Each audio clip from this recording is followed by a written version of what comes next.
कि अगर डकी भाई की तरह जैसा हुआ तो क्या रजब भट्ट के साथ भी ऐसा होगा? नहीं, ऐसा नहीं होगा। सादुर रहमान डकी है, इसके साथ ये 100 दिन वाला मामला ऐसे हो गया कि उसके पीछे कुछ चौधरी का हाथ नहीं था। ये प्रोफेसर का बेटा है, मम्मी डैडी बच्चा है, करता रहा काम करता रहा। जब वो काबू आ गया उसको समझ नहीं हुआ क्या। एनसीसीआईए के जो जनाब वो डायरेक्टर साहब थे सरफराज चौधरी साहब, वो कुछ तशद्दुद पसंद इंसान है। उनको किसी को मारते हुए मजा आता है, किसी को गालियां निकालते हुए उनको मजा आता है। ये रजब भट्ट का मैटर जो है ये अक्सर रहे हैं ट्रेंडिंग में। असल खबर तो ये है कि पाकिस्तान ने बरतानिया से कहा कि जनाब जो भी गैर कानूनी लोग यहाँ पर मौजूद हैं जो हमारे मतलूब हैं वो हमारे हवाले किए जाए और उनके वीजे कैंसिल किए जाए। उसके बाद बरतानिया ने उन सब लोगों के वीजे कैंसिल किए, उसमें रजब भट्ट सर फहरिस्त है। उसका वीजा इसलिए कैंसिल किया गया, बरतानिया के जो हाई कमीशन उन्होंने जो खत लिखा, आपने हमें आगाह नहीं किया, बताया नहीं था कि 295 का मुकदमा आपके ऊपर पाकिस्तान में है, इस बिना पर हम आपका वीजा कैंसिल करते हैं। अब वो वीजा कैंसिल हो गया है, अब उनको डिपोर्ट नहीं किया जा रहा, ना उनको पकड़ लिया गया, ना ही उनको गिरफ्तार किया गया। ये सब अफवाहें हैं। एक दिन में 40 करोड़ रुपया कमा लिया। जो उनके साथ जुल्म हुआ था वो मेरा ख्याल है भूल गए होंगे, लेकिन वो जो 100 दिन का टॉर्चर, फैमिली को टॉर्चर, वो बड़ा जुल्म हुआ। 100 दिन रखा गया, कसूर सिर्फ ये था वो एक फेमस पर्सनैलिटी बन चुका है। तो अगर रजब भट्ट वहां पर मौजूद है, वीजा कैंसिल हो गया, वो किसी भी मुल्क जा सकता है। वो दुबई चला जाए, वो जनाब इटली चला जाए, फ्रांस चला जाए, वो जा सकता है। ये डिसाइड नहीं हुआ कि वो खुद आ रहा है कि नहीं आ रहा। जो मुझ तक खबर आई है वो इस केस को परसू करेगा और पेश होगा कानून के सामने, कटहरे में आएगा। कि वो जो एनसीसी अफसर ने फड़िया ना, उन्होंने गुस्सा भी यही सी कि जनाब बच्चे ने पूछिए तुसी की बनना होगा ना, डक्की तरह वायरल होना है, जनाब रजब भट्ट की तरह बनना है। तो कोई गल नहीं, अल्लाह ने अगर जिन्होंने इज्जत दी होंगी है वो इज्जत सामभ के रखनी चाहिए। बिस्मिल्लाहिर्रहमानिर्रहीम, अस्सलाम वालेकुम नाजरीन, आप देख रहे हैं एक न्यूज़ और मैं हूं बिलाल जफर। नाजरीन, डकी के बाद रजब भट्ट के बारे में सुबह से अफवाहें चल रही हैं कि उनको लंदन से डिपोर्ट कर दिया गया है और उनको वापस पाकिस्तान लाया जा रहा है। जो यहाँ पहुँचेंगे तो हिरासत में ले लिया जाएगा और पता नहीं क्या क्या बातें की जा रही हैं। 3 माह डकी सादुर रहमान को जेल में रखा गया और उसके बाद उनकी जमानत होती है और वो जिस तरह की स्टेटमेंट्स देते हैं तो लोगों की हमदर्दियां समेट लेते हैं। और इसी तरह रजब भट्ट जो है वो अब बहुत बड़ा फैसला कर चुके हैं। अगर वो खुद आना चाह रहे हैं या उन्हें डिपोर्ट किया जा रहा है, ये सारी चीज़ें जो हैं, माहिर कानून फैसल जट साहब मेरे साथ मौजूद हैं, इनसे पूछते हैं और इनसे ये भी पूछते हैं कि 295C और 295A जो गुज़िश्ता केसेस चलते आ रहे थे, उनकी क्या अपडेट्स हैं? रजब भट्ट के साथ कानून के मुताबिक क्या होने वाला है? क्या जेल की सैर करनी पड़ेगी? क्या सादुर रहमान उर्फ डकी वाला हाल होगा? ये सब इन्हीं से जानते हैं। अस्सलाम वालेकुम। वालेकुम अस्सलाम। जट साहब, बहुत शुक्रिया आपने हमें टाइम दिया। जी, थैंक यू। जट साहब, क्या कहना चाहेंगे? सारी अफ़वाहें सुबह से आप देख रहे हैं। आपका भी मैं एक वीडियो बयान देख के आपके पास आया हूँ कि आपने भी रजब भट्ट के बारे में कुछ बातें की हैं, तो क्या कहना चाहेंगे?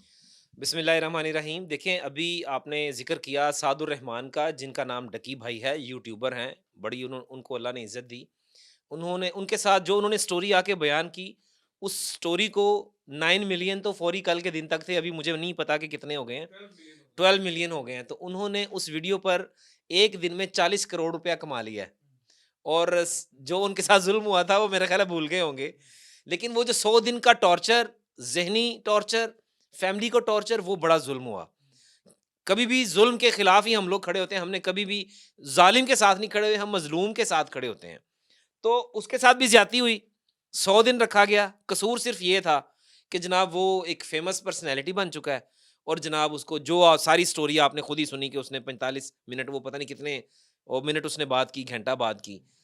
ये रजब भट्ट का मैटर जो है ये अक्सर रहे हैं ट्रेंडिंग में, अक्सर ऐसे टॉपिक्स के अंदर रहे हैं कि कभी नमाज का मैटर आ जाता था, कभी जनाब वो मसीही बरादरी के खिलाफ को बात कर दी, तो ये अक्सर ट्रेंडिंग में रहे हैं।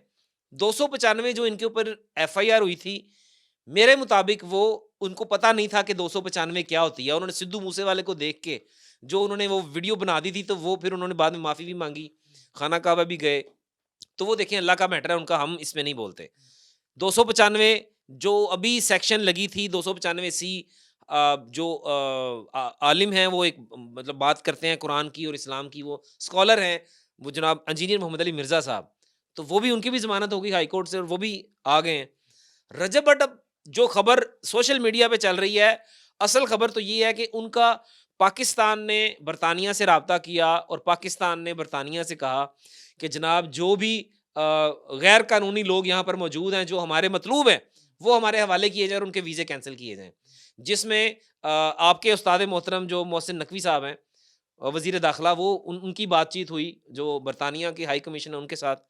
तो वो जब बात हुई, उसके बाद बरतानिया ने उन सब लोगों के वीज़े कैंसल किए, उसमें रजब भट्ट सर-ए-फ़हरिस्त है। उसका वीज़ा इसलिए कैंसल किया गया, बरतानिया के जो हाई कमीशन, उन्होंने जो खत लिखा, जो रजब भट्ट को मसूल हो चुका है, उसके अंदर ये लिखा गया है कि आपने हमें आगाह नहीं किया, बताया नहीं था कि 295 का मुकदमा आपके ऊपर पाकिस्तान में है। इस बिना पर हम आपका वीज़ा कैंसल करते हैं। अब वो वीज़ा कैंसल हो गया है। अब उनको डिपोर्ट नहीं किया जा रहा, ना उनको पकड़ लिया गया है, ना ही उनको गिरफ्तार किया गया है। ये सब अफ़वाहें हैं। रजब भट्ट को नहीं पकड़ा गया, नहीं वहाँ पे जनाब को कैदी बना लिया गया, ऐसा कोई सीन नहीं है। वीज़ा कैंसल हुआ है, वीज़े की दरख्वास्त भी हो जाती है। जब भी आप बैरून मुल्क होते हैं तो आपको 1-2 दिन का, 24 घंटे का, 7 दिन का हर मुल्क टाइम देता है। तो अगर रजब भट्ट वहाँ पर मौजूद है, वीज़ा कैंसल हो गया, वो किसी भी मुल्क जा सकता है। वो दुबई चला जाए, वो जनाब इटली चला जाए, फ्रांस चला जाए, वो जा सकता है। और वो एक पर्सनैलिटी है, वो जा सकता है। अब वो क्या उसने फैसला किया है, जो सुनने में आ रहा है, जो कंफर्म बात नहीं है, जो सुनने में आ रहा है, जो ज़राए ये बता रहे हैं कि रजब भट्ट ने वकला से भी राब्ता कर लिया है, वकला ने उसकी प्री अरेस्ट बेल का बंदोबस्त भी कर लिया है। अब उसने ये सोचा है कि मैं इस केस को परसू करूंगा, पेश होऊंगा अपने वकला के जरिए या खुद। ये डिसाइड नहीं हुआ कि वो खुद आ रहा है कि नहीं आ रहा, ये भी डिसाइड नहीं हुआ कि वो पाकिस्तान आ रहा है या नहीं आ रहा, ये कंफर्म नहीं है। तो अगर रजब भट्ट के ऊपर ये 295 और हुकूमत जिस तरह से सोशल मीडिया और यूट्यूबर्स और टिकटॉकर्स के गिर्द घेरा तंग कर रही है ना, मैंने आप आज से को 3 महीने पहले मैंने ये चैनल में कहा था, लोगों के सामने कहा था कि तैयारी फाड़ लो टिकटॉक वाले ते यूट्यूबर्स। वही बात हो गई। अब सबके गिर्द घेरा तंग हुआ है, हर बंदा वो कहता है ना कि ये ऐसा लड्डू है शादी का, वो मिसाल बनी हुई है कि जरा खावे वो पछतावे, जरा ना खावे वो पछतावे। जो जो सोशल मीडिया पर मौजूद है ना जनाब, वो सब घेरा उनके गिर्द तंग हो गया है। रजब भट्ट की बारी आई है। अब देखना ये है कि रजब भट्ट साहब शिकंजे में आते हैं कि नहीं आते हैं। रजब भट्ट, अगर ऐसा, आपका सवाल ये था शुरू में कि अगर डकी भाई की तरह जैसा हुआ तो क्या रजब भट्ट के साथ भी ऐसा होगा? नहीं, ऐसा नहीं होगा। डक्की एक शरीफ आदमी है। यकी तो पोशीदा था, रजब भट्ट तो वाज़िया था। और ये जो गैर कानूनी ऐप्स जो हैं, जो इस्तेमाल करके जो लोगों को पैगाम दिया जा रहा था, जो लोगों के बच्चे शॉर्टकट से पैसा कमाने का प्लान बना रहे थे, उस चक्कर में डकी भाई को घेर लिया गया था। तो क्या रजब भट्ट पे भी ऐसा कोई इल्ज़ाम है? रजब भट्ट को अगर ये चीज़ें फेस करनी पड़ी तो कितनी देर जेल काटी जा सकती है? क्या उसके साथ सादुर रहमान डकी वाला सलूक होगा? मैं आपको ये बता दूं कि जो सादुर रहमान डक्की है, इसके साथ ये 100 दिन वाला मामला ऐसे हो गया कि उसके पीछे कुछ चौधरी का हाथ नहीं था। किसी यार दोस्त संगी बेली को स्ट्रॉन्ग सीट पे बैठा हुआ बंदा नहीं था। ये प्रोफेसर का बेटा है और जनाब इसने सोशल मीडिया पे लगा रहा, मम्मी डैडी बच्चा है, करता रहा काम, करता रहा। वो काबू आ गया। जब वो काबू आ गया, उसको समझ नहीं हुआ क्या है। और सोने के ऊपर सुहागा, जो एनसीसीआईए के जो जनाब वो डायरेक्टर साहब थे सरफराज चौधरी साहब, वो कुछ तशद्दुद पसंद इंसान है। उनको किसी को मारते हुए मज़ा आता है, किसी को गालियाँ निकालते हुए उनको मज़ा आता है। तो उन्होंने इसी तरह, जब मुझे भी, मेरे साथ भी वाक़या हुआ था, जब सीएम साहिबा ने हुक्म दिया था कि जनाब वो पीजीसी के मैटर में, तो जनाब वो मुझे ले तो गए थे, लेकिन मेरी आँखों में पट्टी बंधी हुई थी जनाब, इन्होंने मुझे भी गालियाँ निकाली थी। तो वो एक अलग मैटर है। उनको क्या शौक था, वो शौक उनका उतर गया है। और सारी साफ बात बता दी है वो साद ने कि जनाब वो बिग ब्रदर आ गए थे, तो बिग ब्रदर ने उनकी मदद कर दी थी। तो बिग ब्रदर की स्टोरी भी आपको पता ही है। तो ये आएँगे तो बिग ब्रदर उधर भी आ जाएँगे। तो मामला कुछ भी नहीं होगा इसको। मतलब रजब भट्ट को आप समझ रहे हैं कि जान खलासी हो जाएगी आराम से? रजब भट्ट को इतना जुल्म नहीं होगा जितना डक्की के ऊपर हुआ है। इतनी खिंचाई, इतना ठुकाई ये नहीं होगा। रजब भट्ट आएगा ज़रूर, वो अपने इसको फेस करेगा केस को, जो उसके मुताबिक अभी कहा है। मैं उसकी तर्जुमानी नहीं कर रहा, जो मुझ तक खबर आई है कि वो इस केस को परसू करेगा और पेश होगा कानून के सामने, कटहरे में आएगा। कहा यह जा रहा है कि रजब भट्ट ईरान भी जा सकते थे, दुबई भी जा सकते थे, कहीं भी लेकिन उन्होंने पाकिस्तान आने को तरजीह दी। आपके ज़राए क्या कहते हैं, पाकिस्तान आएंगे? मेरे ज़राए के मुताबिक वो पाकिस्तान नहीं आएँगे। अब जो मुझे जहाँ तक खबर आई है, कन्फर्म नहीं है, पाकिस्तान वो नहीं आएँगे, अपने वकला के ज़रिए इसको परसू करेंगे। अगर उनको आना पड़ा तो प्रोटेक्टिव बेल करवा के आ सकते हैं। लेकिन जहाँ तक मुझे ऐसा लगता है कि वो पाकिस्तानी, वो किसी और मुल्क जाएँगे। अगर प्रोटेक्टिव बेल करवा लेते हैं और आके पेश भी हो जाते हैं, तो क्या फिर भी जेल जाने के आसार रह जाएंगे? बिल्कुल, जब पाकिस्तान आएँगे तो जेल तो होता ही है। आपको पता ही है कि वो जो साद ने बात बताई वीडियो में कि जब उनकी बेगम अरूप जतोई को वो डरा रहे थे, धमका रहे थे, मोबाइल ले लिया था, तो उन्होंने कहा कि तू प्रोडक्टिव बेल करा ली है? तो उन्हें कहा हाँ जी करा ली है। तो अगों उन्हें कहा मैं 5 रुपए का पर्चा लगता है, तेरे ते दूजा पर्चा दे के अंदर दे देंगे। तो ये खदशात भी हैं कि रजब भट्ट आए तो, लेकिन वो दलेर आदमी है, फेस कर लेगा अगर वो आता है तो। तो अगर वो आए, तो अगर उसको पेश होने की ज़रूरत पड़े, फैसल जट वकील भी हाज़िर है, तो हम रजब भट्ट के लिए खड़े हो जाएँगे। अच्छा जट साहब, आपकी हर मौके पे मैंने देखा कि आपकी कुछ चीज़ें बहुत ज़्यादा वायरल हो जाती हैं और कुछ शायरी आप बहुत मौके की मुनासबत से करते हैं। जैसे एहसन शाह के ऊपर आपने यार मार के हवाले से कुछ शेर कहे थे, तो वो बड़े पॉपुलर हुए थे।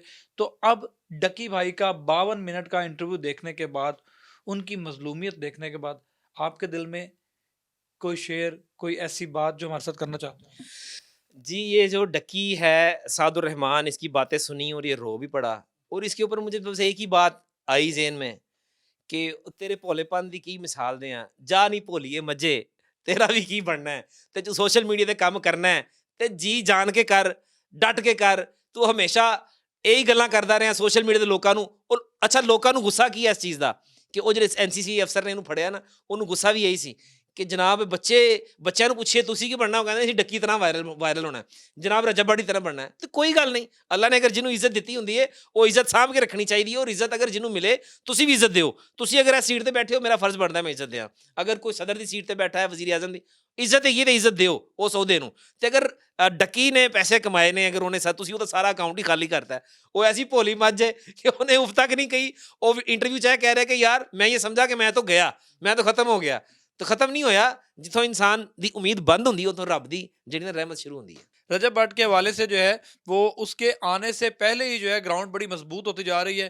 फैसल जट जैसे लोग जो हैं वो कह रहे हैं कि हम लोग साथ खड़े होने के लिए तैयार हैं, अगर वो हक सच पे है तो। दूसरी बात कि जो गैर कानूनी ऐप्स और ये सारे मामलात जो हैं, ये तो जिस वक्त पेश होगा उसके बाद ही सारी चीज़ें सामने आएंगी। 295 CA इनका क्या बनेगा, ये भी आने वाला वक्त ही बताएगा। तो मिलते हैं ना नए टॉपिक और नई स्टोरी के साथ, तब तक के लिए इजाज़त दीजिए। अल्लाह हाफ़िज़।